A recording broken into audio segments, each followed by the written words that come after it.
ক্যারিবিয়ানদের white wash করে দেশে ফিরলেন টি-20 দলের 5 সদস্য। ক্রিকেটারদের মানসিকতায় পরিবর্তন এসেছে বললেন সালাউদ্দিন।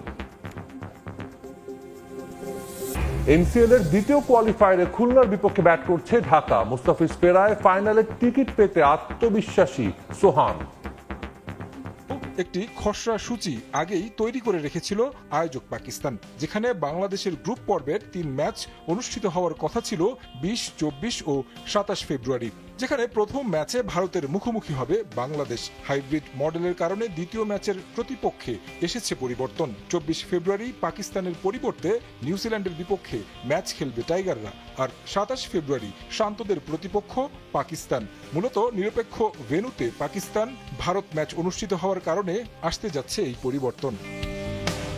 23 ফেব্রুয়ারি মুখোমুখি হবে দুই চিরপ্রতিদ্বন্দ্বী। ভারত যেহেতু পাকিস্তানে সফর করবে না, সেহেতু ম্যাচ হবে নিরপেক্ষ ভেন্যুতে। ট্রাভেল টাইম রাখার জন্য এই সূচিতে আনা হচ্ছে পরিবর্তন। যদিও বিষয়গুলো এখনো চূড়ান্ত নয়, আইসিসি উভয় বোর্ডের সঙ্গে কথা বলে ঘোষণা করবে চ্যাম্পিয়ন্স ট্রফির দিনক্ষণ। তাছাড়া এ গ্রুপের বাকি ম্যাচগুলোতেও পরিবর্তন আসবে হাইব্রিড মডেলের কারণে। তবে নির্ধারিত 19 ফেব্রুয়ারি পাকিস্তান নিউজিল্যান্ড ম্যাচ দিয়েই শুরু হবে এবারের চ্যাম্পিয়ন্স ট্রফির আসর। 22 ফেব্রুয়ারি বিগ ম্যাচে মাঠে নামবে ইংল্যান্ড ও অস্ট্রেলিয়া। 25 ফেব্রুয়ারি হাই ভোল্টেজ ম্যাচে মুখোমুখি হবে সাউথ আফ্রিকা ও অস্ট্রেলিয়া। 1 মার্চ সাউথ আফ্রিকার প্রতিপক্ষ ইংল্যান্ড। নিরপেক্ষ ভেন্যুতে অনুষ্ঠিত হবে একটি সেমিফাইনাল। 4 ও 5 মার্চ হবে 2 সেমিফাইনাল, আর ফাইনাল অনুষ্ঠিত হবে 9 মার্চ। রিজার্ভ ডে রাখা হয়েছে শুধুমাত্র শিরোপা নির্ধারণী ম্যাচের জন্য।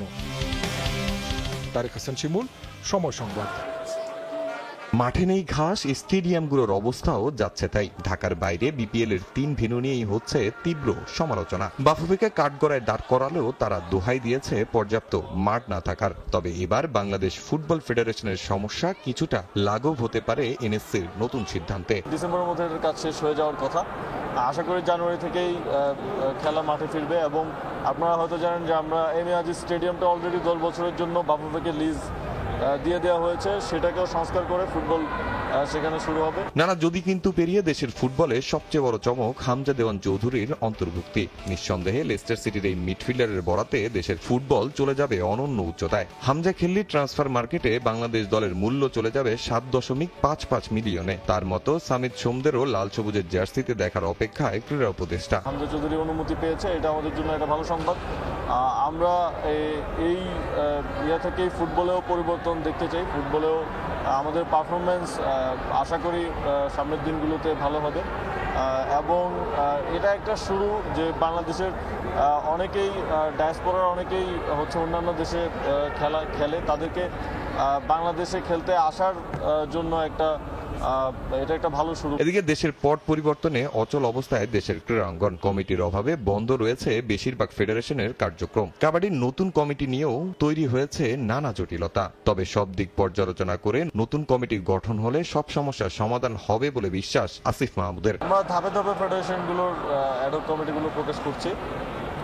তো 9টা ফেডারেশনের অ্যাডহক কমিটি অলরেডি প্রকাশিত হয়েছে এবং বাকিগুলো প্রক্রিয়ার মধ্যে আছে। খুব দ্রুত সময়ের মধ্যে আমরা ধাপে ধাপে বাকি ফেডারেশনগুলো আপনারা খুব দ্রুত দেখতে পাবেন। কমিটিগুলো দ্রুত দিয়ে দিতে পারলে আমি আশা করি যে আবার ফেডারেশনগুলোতে গতিশীলতা ফিরে আসবে। আমরা ক্রীড়া পরিষদ থেকে অন্যান্য ফেডারেশনগুলোর বাজেট বৃদ্ধি থেকে শুরু করে তাদেরকে কিভাবে ফ্যাসিলিটিস দেওয়া যায়, আমরা একটা স্পোর্টস ভিলেজ করার কথা ভাবছি, সেটা আমাদের পরিকল্পনার পর্যায়ে আছে। এছাড়া কমিটির অভাবে জেলা ক্রীড়া সংস্থাগুলোরও কার্যক্রম ব্যাহত হচ্ছে। তবে খুব দ্রুত সব জেলাতে অ্যাডহক কমিটি দেয়া হবে বলে জানান যুব ও ক্রীড়া উপদেষ্টা। প্রপার ব্যাটিং সিস্টেমের মধ্য দিয়ে যদি না আসে তাহলে আমরা ভালো নেতৃত্ব সেখানে পাবো না। সেই জন্যই জেলা ক্রীড়া সংস্থাগুলো একটু সময় নিচ্ছে, কিন্তু সেগুলো খুব দ্রুতই পুনর্গঠন হবে। তামিম হোসেন, সময় সংবাদ, ঢাকা। ক্যারিবিয়ানদের বিপক্ষে ক্লিন সুইপ করেছে বাংলাদেশ। আজ সকালে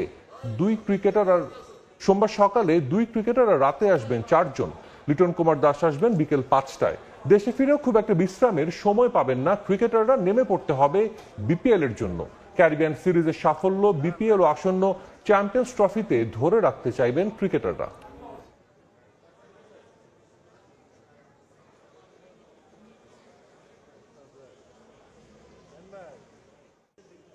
দায়িত্ব নিয়ে খেলাটার অভ্যাস করতেছে। স্পেশালি আমাদের হয়তো টিম মিটিংয়ে ছেলেরা এখন বেশি তারা নিজেরা ইনভলভ থাকতেছে। তো এই জিনিসটা খুব দরকার ছিল আমাদের। তাদের মাইন্ডটা যেন একটু চেঞ্জ হয়, সেটাই আসলে আমাদের প্রথম দিকে লক্ষ্য ছিল। তারা যেন দায়িত্ব নিয়ে খেলে মানসিকতা যদি কিছুটা পরিবর্তন করার চেষ্টায় ছিলাম, এবং সেটা আমার মনে হয় ছেলেরা করতে পেরেছে, হয়তো ভবিষ্যতে আরও করবে। কারণ কোনো কোচের পক্ষে আসলে বড় প্লেয়ার বানানো সম্ভব না যদি প্লেয়ার যদি নিজে না চায়। ক্রীড়াঙ্গনে নারীরা ছুটছে অদম্য যাত্রায়। হাজারো প্রতিবন্ধকতা, শত শত অসুবিধার মধ্যেও সাফল্যের চাকা সচল রেখেছেন বিভিন্ন ডিসিপ্লিনে নারী অ্যাথলিটরা। ইতিহাস গড়ে সাফের মঞ্চে লাল সবুজের পতাকা তুলে ধরা, এসএ গেমসে ভারোত্তোলকে স্বর্ণজয়, শুটিং, হ্যান্ডবল, ভলিবল, কোন ডিসিপ্লিনে নেই বাংলার মেয়েদের সাফল্য গাথা? নানা ধরনের বাধা পেরিয়ে বিশ্ব দরবারে বাংলাদেশের পতাকা উঁচিয়ে ধরতে নারী অ্যাথলিটদের যে অবদান, তা কি কোনো অংশে পুরুষ অ্যাথলিটদের তুলনায় কম? তাহলে কেন এখনো একটা নির্দিষ্ট সময় পর খেলাধুলা থেকে দূরে গিয়ে অন্য পেশায় জড়িয়ে পড়ছেন নারী ক্রীড়াবিদরা? USAIDর উদ্যোগে ও বাংলাদেশ ক্রীড়া লেখক সমিতি BSP এর সহযোগিতায় গতিতেই সুস্বাস্থ্য প্রতিপাদ্য নিয়ে ক্রীড়াঙ্গনে নারীদের শারীরিক ও মানসিক সুস্থতা ও নিরাপত্তা নিশ্চিতকরণ সামিটে অংশগ্রহণ করেন নারী অ্যাথলিটরা। হোস্টেল সিকিউরিটি আপনি দিতে পারছেন না, খাবারের সিকিউরিটি দিতে পারছেন না, আপনি সিকিউরিটি দিতে পারছেন না, কোনো কিছুই তো দিতে পারছেন না। তাহলে বাংলাদেশের স্পোর্টসটা থাকা কি খুব জরুরি? আমার মনে হয় না জরুরি। আর্থিকভাবে যদি বেশি সহায়তা আমাদের সবারই প্রয়োজন, কারণ আমরা মধ্যবিত্ত বা অনেক গরিব ফ্যামিলি থেকে উঠে আসি অনেকেই। আমাদের বুট কিনতে গেলে আমাদের যে বেতনটা দেয় এখন পর্যন্ত আমরা কভার করতে পারি না। আমার কাছে মনে হচ্ছে দিন দিন আমাদের মেয়েদের জন্য যে খেলাধুলোর যে জায়গা সেটা সংকীর্ণ হচ্ছে, প্রচার কিন্তু হচ্ছে। তবে ক্রীড়াঙ্গনকে নারীদের সর্বোচ্চ নিরাপদ স্থান নিশ্চিত করতে তাগিদ দিলেন অ্যাথলিটরা। পুরুষদের সঙ্গে সমানভাবে এগিয়ে যেতে সহযোগিতাও চাইলেন নীতি নির্ধারণী মহলের কাছে। সমস্যাগুলোর সমাধান জানা থাকলেও তাতে সংশ্লিষ্টদের সজাগ দৃষ্টি রাখার আহ্বান জানান তারা। ফুটবল ফেডারেশনের স্পন্সর নাই, তাদের জন্য আমরা ফ্রেন্ডলি ম্যাচগুলো খেলতে পারতেছি না, যে আর্থিক সমস্যার কারণে। তো অনেক বড় বড় শিল্প প্রতিষ্ঠানগুলো যারা আছে তাদেরকে অনুরোধ জানাবো যাতে তারা আমাদের পাশে এসে দাঁড়ায়, আমরা আরও ভালো কিছু করতে পারবো। ট্রেনিংগুলো হয় ন্যাশনাল, যেসব নারীদের নিয়ে যেসব বিভিন্ন ইগুলো হয়, পুরুষদের পাশাপাশি নারীদেরকে সহকারী হিসেবে রাখা যাবে না। তাদের এডুকেশন, তাদের স্পোর্টস লেভেল থেকে তাদেরকে সমানভাবে যদি জাস্টিফাই করেন, দেন আমরা আমাদের ইনপুটটা দিলে আরেকজন অ্যাথলিট তৈরি হবে। ক্রীড়াঙ্গনে নারীদের সাফল্যের ধারা বজায় রাখতে সব ধরনের বৈষম্য দূর করে নারী খেলুক মুক্ত বিহঙ্গের মতো এমন প্রত্যাশা সবার। তাজিন খন্দকার, সময় সংবাদ, ঢাকা। বিসিবির আরো এক ম্যারাথন সভা, উপস্থিত 7 পরিচালক। কোরাম পূরণের জন্য অনলাইনে যুক্ত আরো 3। সিদ্ধান্ত যতটা তার চাইতেও বেশি ধোঁয়াশা। গেল কয়েক মাস ধরেই দেশের ক্রিকেটের talk of the town Sakib Al Hasan. NCL দিয়ে আবারও ক্রিকেটে ফিরেছেন তামিমও। কিন্তু মাস দুয়েকের কম সময় বাকি থাকলেও বোর্ড জানে না চ্যাম্পিয়ন্স ট্রফিতে আদৌ তারা খেলবেন কিনা। সভাপতির কণ্ঠেও শোনা গেল সেই পুরানো গানই। সাকিবের ইস্যুটা it's a totally different issue. এটাতে আসলে নতুন করে কিছু না। আপনি জানেন লাস্ট যে ওয়েস্ট ইন্ডিজে খেলেছি আমরা, ও যে মেন্টাল স্টেটই ছিল না, খেলার মতো যেতে পারে নাই। এখন সাকিব আসলে এখন বলবে যে কি বিপিএল খেলবে, ওর অবস্থাটা আসলে আমার থেকে কিছু বলতে পারবো না। আমার কাছে কোনো আপডেট নাই সাকিবের ব্যাপারে। তামিমেরটা আসলে আপনার চিফ সিলেক্টর যেই কথা বলেছেন, এখনও কোনো পলিসি নাই। যদি কোনো প্লেয়ার রিটায়ার না করে থাকে আর যদি সিলেক্টররা মনে করে তাকে টিমে দরকার, তখন ওই সিলেকশন কমিটি আসলে প্লেয়ারের সাথে পার্টিকুলার প্লেয়ারের সাথে আলাপ করা দরকার। যদি কোনো প্লেয়ার রিটায়ার না করে থাকে, he is definitely available for selection. কথা ছিল এই সভায় চূড়ান্ত হবে স্ট্যান্ডিং কমিটি, কিন্তু হয়নি সেটিও। এজন্য আরো সপ্তাহখানেক সময় চাইলেন বিসিবি বস। স্ট্যান্ডিং কমিটিগুলো আমাদের এক একজনের 3-4টা করে কমিটি, সেটা আজকে আলোচনা হয়েছে। আমরা একটা তৈরি করেছি, বাট এটা যদি আরো কোনো ফিডব্যাক দিতে হয় কনসার্ন ডিপার্টমেন্টে, আপনি জানেন যেমন হয়তো ফাহিম 3টা ডিপার্টমেন্ট দেখছে, নাজমুল আবেদিন 2-3টা ডিপার্টমেন্ট দেখবে। সো তারা আমার ওই কমিটি নিয়ে আরও ফিডব্যাক পেলে আমরা ফাইনালি হয়তো বা এই সপ্তাহের মধ্যে চেষ্টা করবো দিয়ে দেওয়ার জন্য। এটা আমি অনেকবার বলেছি এই সপ্তাহ, বাট এটা হয়নি, বাট এবার কনফার্ম হবে। নতুনত্ব যে একেবারেই নেই তাও নয়। বিপিএলকে আরো আকর্ষণীয় করে তুলতে এবারই প্রথমবারের মতো হবে ট্রফি ট্যুর। উইনিং বোনাস পাচ্ছেন নারী ক্রিকেটাররা, বোনাস পাচ্ছেন এশিয়া কাপ জয়ী যুবারাও। জায়ান্ট বেলুন একটা ক্রাউডেড লোকেশনে আমরা দিব খুব শীঘ্রই।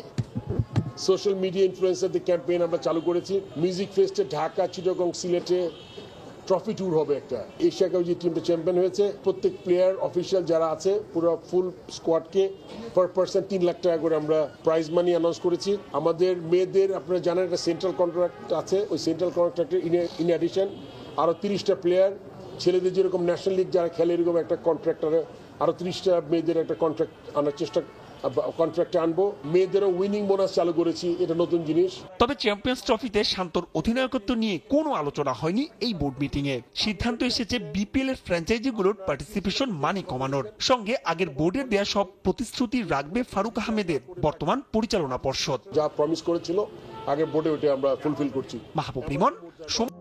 লিটন দাসের অধিনায়কের প্রশংসায় জোয়ার বইছে বাংলাদেশ ক্রিকেট মহলে, এতটাই যে ব্যাটসম্যান লিটনের ব্যর্থতায় পড়েছে ঢাকা। কারণ আছে, অধিনায়ক লিটনের অধীনে ওয়েস্ট ইন্ডিজের বিপক্ষে টি-20 সিরিজে 3-0-তে গণধোলাই দিল বাংলাদেশ।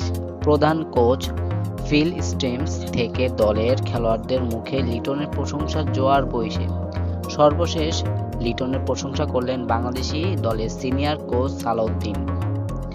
এ প্রসঙ্গে সালাউদ্দিন জানিয়েছেন, সর্বশেষ বিপিএলে লিটনকে অধিনায়ক দেওয়ার পর অনেকেই শুনতে চেয়েছিলেন তাকে।